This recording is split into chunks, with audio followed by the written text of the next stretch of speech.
बिस्मिल्लाहिर्रहमानिर्रहीम। अस्सलामुअलैकुम। आज आप लोगों के साथ रसमलाई बनाने की परफेक्ट रेसिपी शेयर करूंगी और आप लोगों के साथ कुछ टिप्स शेयर करूंगी कि जिससे आपकी रसमलाई बिल्कुल भी नहीं फटेगी। बिना स्किप किए वीडियो को एंड तक देखिए। रेसिपी स्टार्ट करते हैं। रेसिपी के लिए मैंने लिया है 1 लीटर दूध और दूध मैंने फुल फैट लिया है और अब मैंने फ्लेम को कर लिया है ऑन। तो इसके अंदर मैं ऐड करूंगी 1/2 कप शुगर या फिर आप अपने टेस्ट के मुताबिक शुगर ऐड कर सकते हैं और इसके अंदर मैं थोड़ा सा इलायची पाउडर ऐड करूंगी। इसको मैं कवर कर दूंगी और बॉयल आने का इंतजार करते हैं जब तक हम रसमलाई का बैटर तैयार कर लेते हैं। बैटर तैयार करने के लिए यहाँ पे मैंने 1 अदद अंडा लिया है और इसके अंदर मैं ऐड करूंगी 4 टेबलस्पून कुकिंग ऑयल और इन दोनों चीजों को अच्छी तरह से बीटर से बीट कर लेंगे। अगर आप मेरी इस रेसिपी को फॉलो करते हुए रसमलाई फर्स्ट टाइम भी बना रहे हैं ना, तो फिर भी आपकी रसमलाई जो है वो फटेगी नहीं। बस इन दोनों चीज़ों को अच्छी तरह से बीट कर लेंगे ताकि एग और ऑयल अच्छी तरह से मिक्स हो जाए। इन दोनों चीज़ों को अच्छी तरह से बीट करने के बाद इसके अंदर लजीजा रसमलाई का पैकेट वो इसके अंदर ऐड कर दूंगी। एक पैकेट से तकरीबन 15 से 16 रसमलाई जो है ये बन के तैयार हो जाती हैं। इसके अंदर ऐड करेंगे और इसको मैं हाथ की मदद से ही अच्छी तरह से मिक्स कर लेंगे।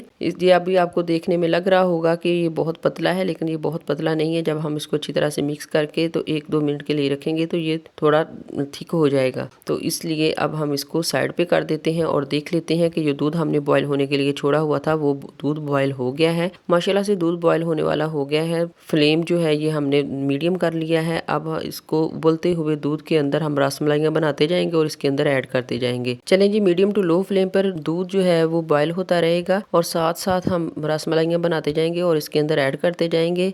मैंने हाथों को ऑयल लगा लिया है ताकि ये बैटर जो है ये हमारे हाथों को चिपके ना। बस ऐसे थोड़ा सा मटेरियल लेंगे और इसकी छोटे छोटे से गोल सी रसमलाइयाँ बना के तो उबलते हुए दूध के अंदर ऐड कर देंगे। तो ये काम जल्दी जल्दी हम करेंगे, वरना जो हमने पहले की रसमलाई बनाई होगी वो फट जाएगी और जो एंड वाली होगी वो फिर कच्ची रह जाएगी। इसलिए जल्दी जल्दी से रसमलाइयाँ बनाते जाएंगे, उसके अंदर ऐड करते जाएंगे। अच्छा, मैं आपको यहाँ पे बताती चलूँ कि आपने रसमलाइयाँ बना के रखनी नहीं है, साथ ही दूध के अंदर ऐड करते जाना है। क्योंकि अगर आप ये बना के रख लेंगे साथ साथ दूध के अंदर ऐड नहीं करेंगे तो फिर ये अंदर से सख्त हो जाएंगी। जब आप साथ ही इसको उबलते हुए दूध के अंदर ऐड करते जाएंगे तो बिल्कुल भी ये अंदर से सख्त नहीं होगी, बिल्कुल नरम रहेंगी। और अब हमने इसको 10 मिनट्स तक हाई फ्लेम पे बॉयल करना है। 10 मिनट्स गुजर चुके हैं। अल्हम्दुलिल्लाह ये अच्छी खासी फूल चुकी हैं। इसी पॉइंट पे अगर आपको रेसिपी पसंद आए तो रेसिपी को लाइक और चैनल को सब्सक्राइब करके बेल आइकन को ज़रूर प्रेस कर लिया करें ताकि डेली बेस पे आने वाली वीडियो को नोटिफिकेशन आपको मिलता रहे। फ्लेम को बंद कर देते हैं और अब इसको रूम टेम्परेचर पे ठंडा करेंगे। रूम टेम्परेचर पे ठंडा करके मैं आपको डिश आउट करके दिखा देती हूँ।